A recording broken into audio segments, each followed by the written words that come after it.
You know, when you hear the word mania, your brain probably goes straight to the movies, right? Totally.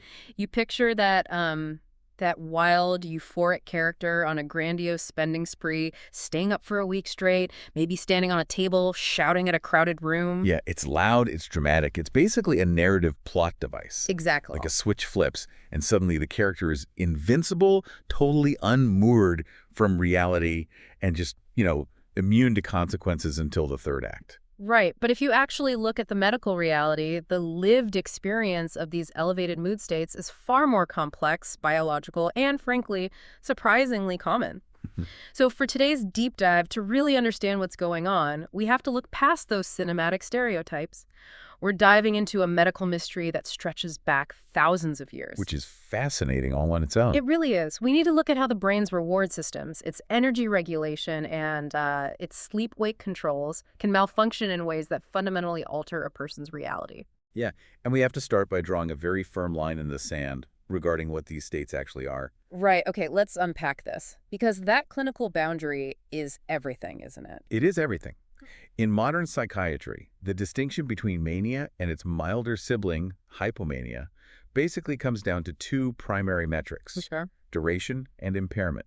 So, clinically speaking, a manic episode is a distinct period of abnormally and persistently elevated, expansive, or irritable mood. But just being in a good mood isn't enough. Exactly. Mood alone doesn't cut it. It has to be combined with abnormally increased goal-directed activity or energy.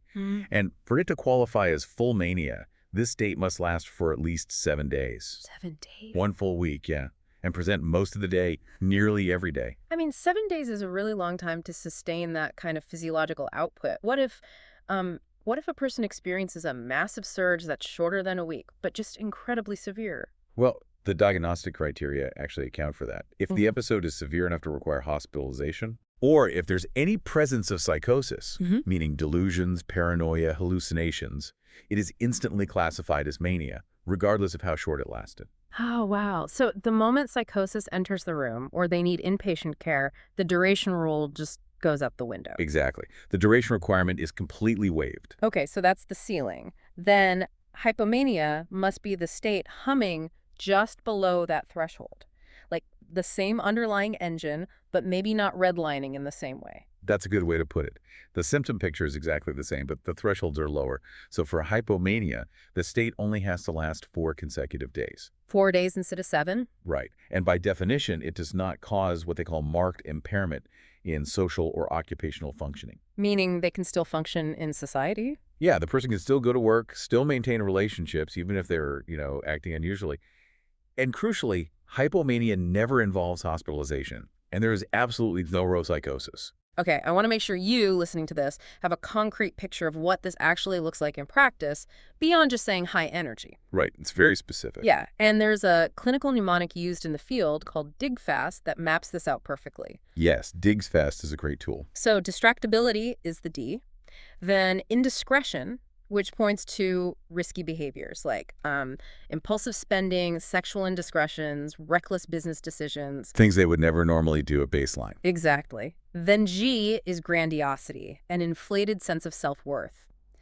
F is flight of ideas, where thoughts race so fast they literally crash into each other. Yeah. A is activity increase. S is sleep deficit. And T is talkativeness, which I think is often called pressured speech, right? Yeah, pressured speech. It's like the words are just spilling out way faster than the mouth can form them. So how many of those do you need for a diagnosis? To cross the line into a diagnosable episode, you need that core mood and energy change, plus 3 or more of those DIGFAST symptoms simultaneously. Okay, that sleep deficit piece feels like a huge biological red flag to me.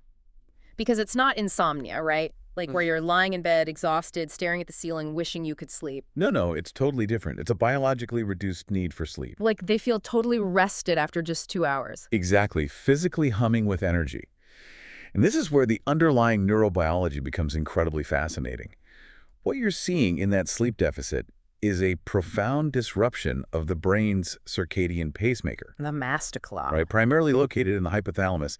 During a manic or hypomanic episode, that body clock just loses its synchronization with the environment. Wow. And simultaneously, there's a huge dysregulation in the brain's dopamine pathways. And dopamine is the neurotransmitter most heavily involved in like reward and motivation, right? Reward, motivation, motor control, exactly. So the Yeah. prevailing hypothesis is a state of dopamine supersensitivity. So the reward system just goes into overdrive. Basically, it becomes hyperreactive, meaning the person feels intensely motivated, highly rewarded by their own thoughts and actions, and completely unbothered by physical fatigue. It's like the brain is flooding its own engine with high-octane fuel and disabling the brakes. That's a very accurate way to visualize it. But, I have to push back on this boundary for a second, specifically that 4 days versus 7 days rule, Okay. Yeah. because it feels like a strict highway speed limit.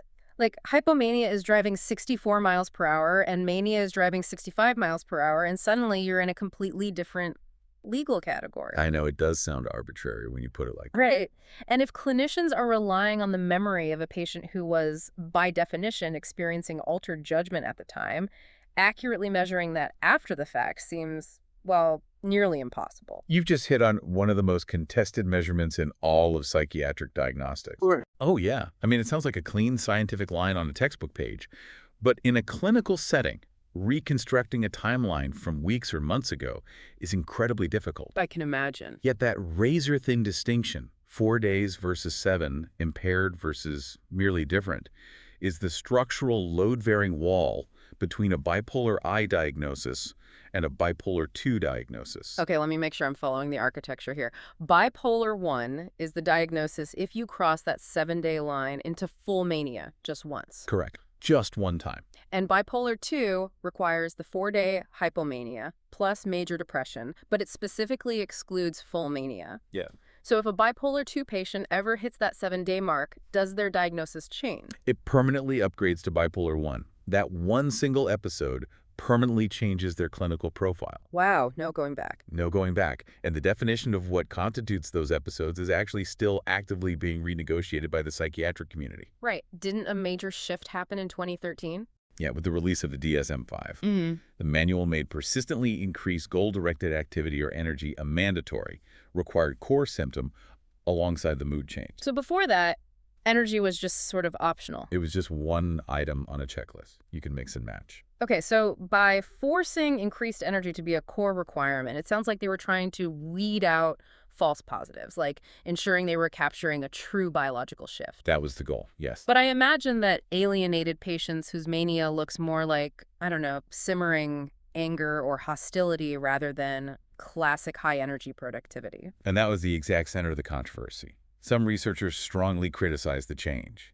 They argued that clinicians are now missing genuine hypomanic and manic episodes that present primarily with severe irritability or mental racing. But maybe they lack that outward physical surge. Exactly. When you mandate physical energy as a core symptom, you risk ignoring the patients whose internal engines are redlining while their bodies stay totally still. That is wild. It's fascinating how we dissect this 4-day versus 7-day cutoff today, debating the exact wording in a manual.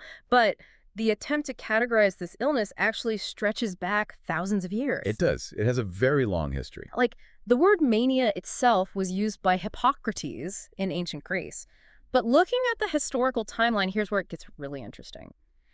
There is a Roman-era physician named Aretaeus of Cappadocia, writing around the 1st century AD, and he basically solved the core mystery of the illness. He really did. He's credited with being the first person to link mania and melancholia as alternating expressions of a single underlying condition rather than two totally unrelated diseases. Which is a staggering historical insight. Yeah. What's fascinating here is that the brilliant unifying concept that modern psychiatry celebrates as its foundational breakthrough, it was actually observed and documented roughly 1,800 years before the scientific community formally adopted it into diagnostic medicine. 1,800 years. That blows my mind.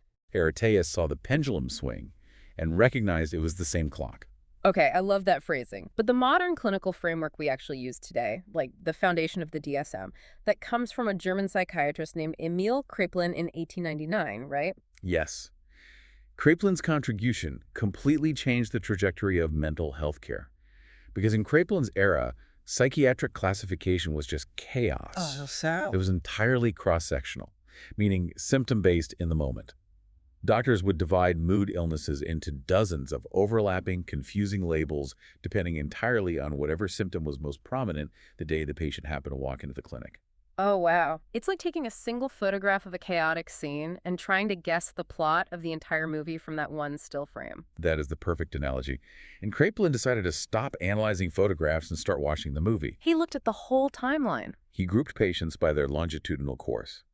He meticulously tracked how their illnesses unfolded, how they peaked, remitted, and recurred over years and decades. And by watching the whole movie, he realized that mania, depression, and all these mixed cyclical presentations were actually one grand disease entity. Right, which he called manic depressive insanity. And more importantly, he sharply separated that mood-based illness from the deteriorating psychotic illnesses that we now categorize under schizophrenia. And that dichotomy separating mood disorders from psychotic disorders, that remains the fundamental dividing line in psychiatric diagnosis today. Though he wasn't totally alone in noticing the cycles, right? I saw two French psychiatrists mentioned in the sources. Yeah, Jean-Pierre Faure and Jules Béarge. In 1854, they independently described cyclical mood alternation. They called it circular insanity or dual-form insanity. But they treated it as rare, whereas Kraepelin made it a massive unifying category. Exactly. Kraepelin proposed it as a giant umbrella that swallowed up dozens of previously separate diagnoses. So Kraepelin captures mania and depression, but where does hypomania fit into this history? Because looking at the timeline, it seems like it showed up remarkably late to the party. It did. The concept lingered in the shadows for a long time.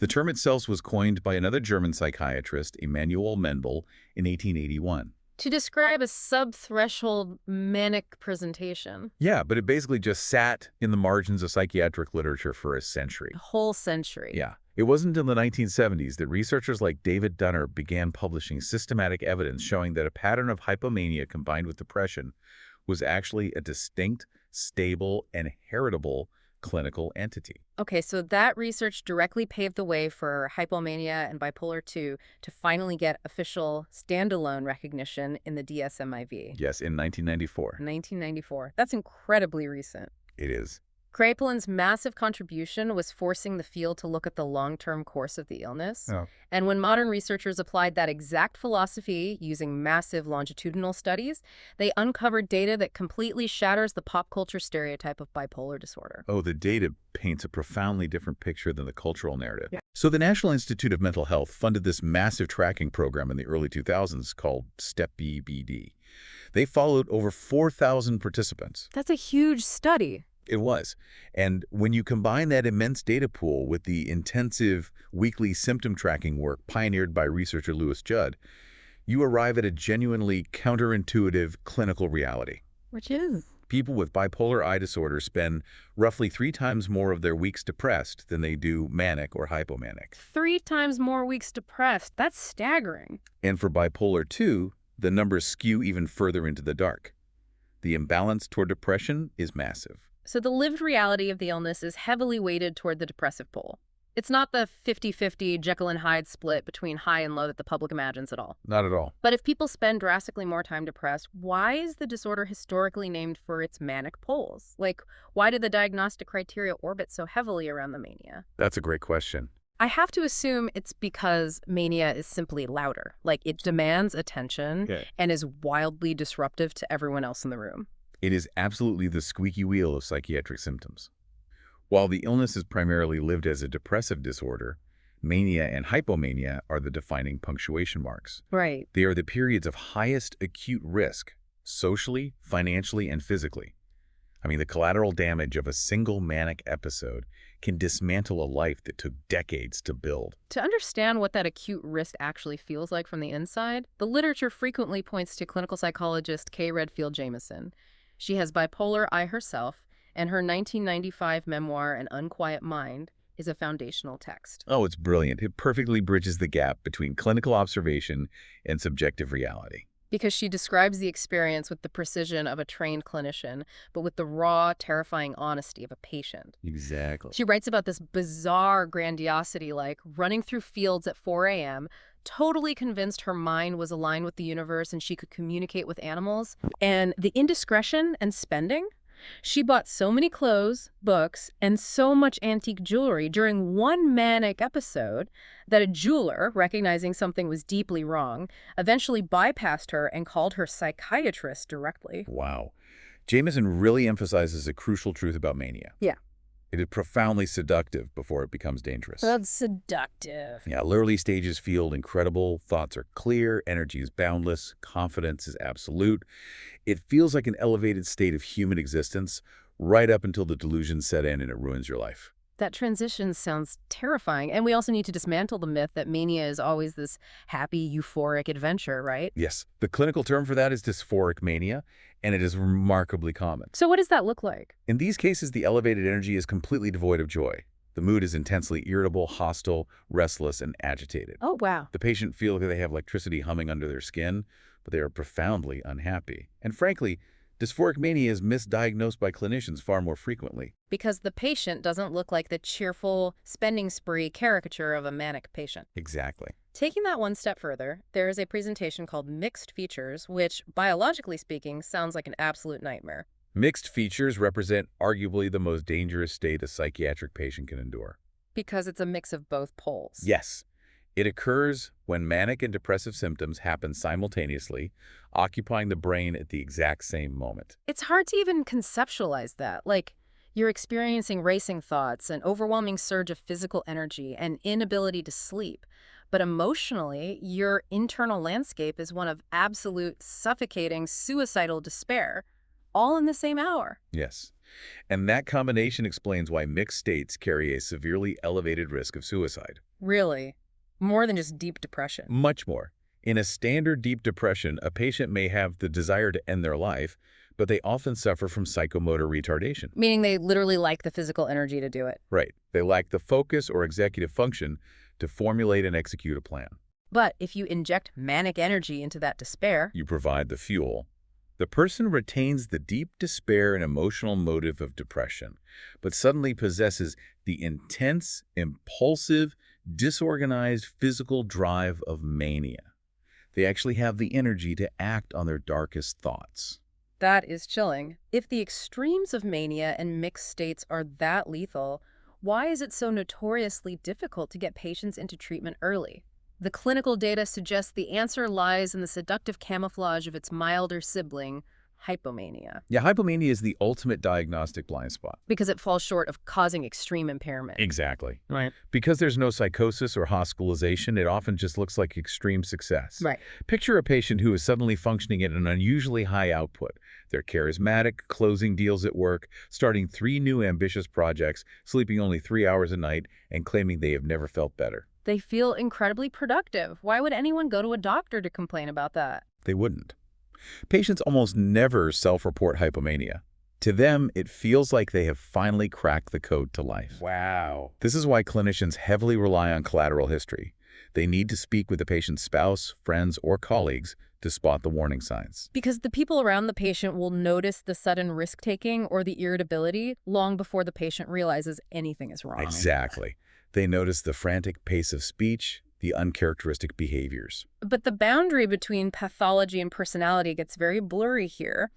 How do you distinguish between a person just having a genuinely great, highly productive, caffeine-fueled week at work versus a clinical psychiatric episode? The differentiation always returns to the clinical criteria we outlined.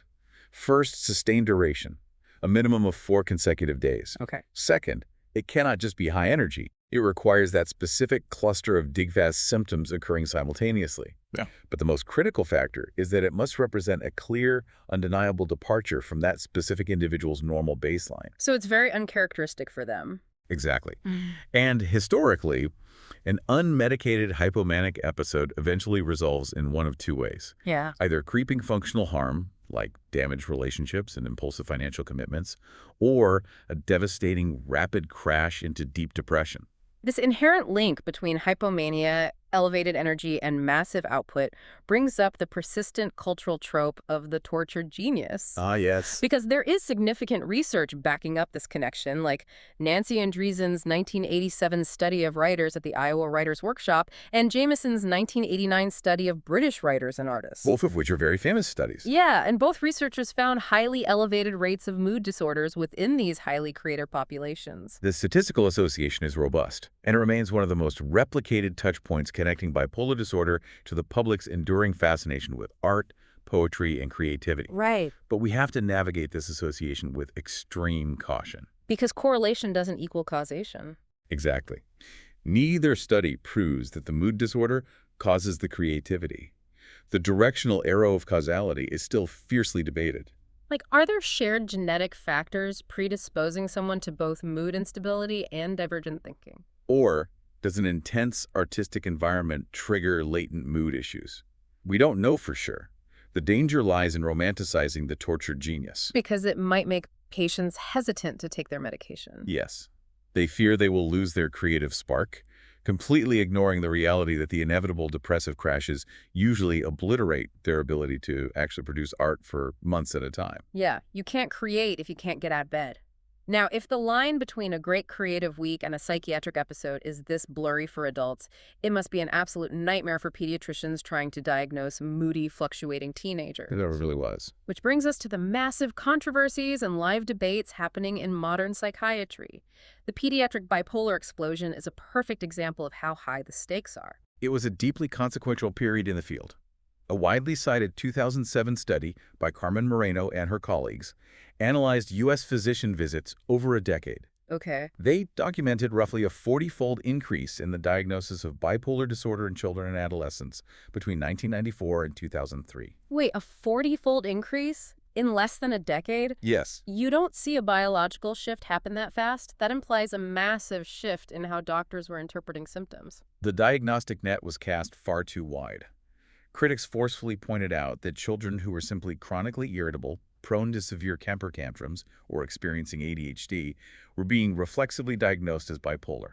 Oh, wow. And the stakes were incredibly high because these children were subsequently being placed on potent mood stabilizers and atypical antipsychotic medications based on irritability alone. Without ever presenting with a genuine episodic manic phase. Exactly. It sounds like the system was overcorrecting and basically medicating childhood behavioral issues. Yeah. How did the psychiatric community rein that in? The backlash from researchers and clinicians was so severe that when the DSM-5 was published in 2013, the committee actually created an entirely new diagnosis. Just to deal with this? Yes. Disruptive Mood Dysregulation Disorder, right. DMDD.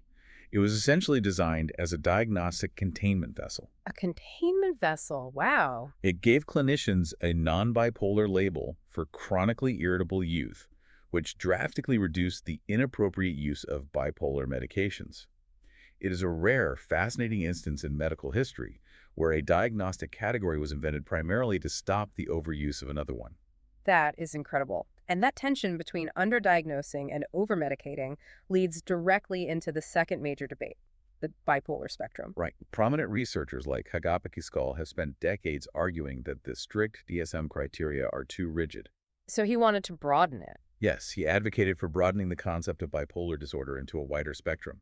He believed there are temperament-level and subsyndromal presentations. What does that mean in practice? People who suffer from frequent, mild mood swings, who never meet the strict symptom counts or the rigid 4-day durations, but who still experience immense clinical distress and need specialized treatment. I mean, broadening the spectrum makes intuitive sense if you want to help people who fall through the cracks, right? But I imagine the pushback is that you eventually end up diagnosing everyone. That is the exact counterargument. Critics, most notably psychiatrist David Healy, strongly warn against this expansion. What was his main concern? Healy argued that if you broaden the spectrum indefinitely, you inevitably begin medicalizing ordinary human variations in mood, energy, and personality. That makes sense. And Healy pointed out a very troubling correlation. This era of expanding the bipolar spectrum in the early 2000s coincided remarkably well with aggressive pharmaceutical marketing campaigns for atypical antipsychotics, Oh, I see. which were suddenly being positioned to treat these newly defined spectrum presentations. So we have experts arguing we need to widen the net to ease suffering, and experts arguing that a wider net just catches normal human emotion and feeds the pharmaceutical industry. Yep. How does a clinician navigating this tightrope know if they are treating a real biological illness or just medicating normal mood swings? It is the defining tension of modern psychiatric practice. But, both sides of the spectrum debate absolutely agree on one paramount objective, which is patient safety. Okay. The ultimate goal of any intervention is euthymia, that stable, functional baseline mood between episodes. And the reason identifying hypomania is a literal matter of life and death comes down to how we treat depression. Walk me through the mechanics of that. If a patient comes into a clinic severely depressed and the clinician fails to uncover a past history of hypomania, maybe because the patient thought their 4-day energy surge was just a great week, what happens if they are prescribed a standard unipolar antidepressant? The neurobiological reaction can be catastrophic. Right. Yeah. Standard antidepressants, like SSRIs, work by increasing the availability of neurotransmitters, like serotonin or norepinephrine in the brain's synapses. Right. In a patient with unipolar depression, this gently elevates their baseline over several weeks.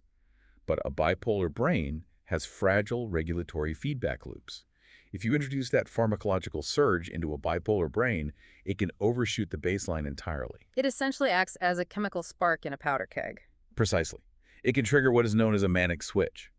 The medication intended to lift the patient out of depression rockets them straight into a full-blown manic episode. Oh my God. Or, even more dangerously, it can plunge them into one of those highly lethal mixed states where the antidepressant provides physical activation and energy, but totally fails to resolve the depressive despair. Wow. Taking the time to rigorously screen for a history of hypomania before writing an antidepressant prescription isn't just a clinical best practice, it is a life-saving necessity. It is a high-stakes tightrope walk, balancing neurobiology, subjective memory, and historical criteria.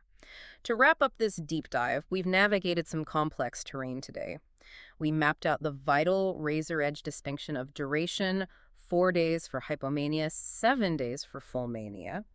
We traced the historical evolution from Eretes in ancient Rome all the way to Emil Kreplin's revolutionary insistence that we watch the long-term movie of the illness rather than just a snapshot. And we explored the counterintuitive reality that this disorder is primarily lived in a depressive state, punctuated by episodes of extreme biological risk. We also unpacked the intense dangers of mixed features and the critical neurobiological importance of not missing a hypomanic history before prescribing antidepressants. Exactly. And I want to leave you with a final thought to chew on as we close. We discussed how hypomania so often goes unnoticed because, on the surface, it mimics extreme productivity. It looks like requiring less sleep, speaking rapidly, generating endless ideas, and working relentlessly. We currently live in an era where AI and automation are rapidly taking over the rote, low-energy tasks of our economy. As the landscape of work shifts entirely toward rapid innovation, disruption, and nonstop networking, will our economy begin to selectively reward those with hyper-energetic, hypomanic traits? Oh, that's an intense thought. If the modern marketplace demands we operate at peak energy at all times, are we building a world where a mild psychiatric episode is indistinguishable from a required resume skill? It is a fascinating question about how society's demands might eventually intersect with neurobiology. It really is. Thank you for joining us on this deep dive. Keep questioning, keep learning, and remember to look a little closer the next time you see that manic movie character on screen, because the medical reality behind the trope is vastly more complex and deeply human.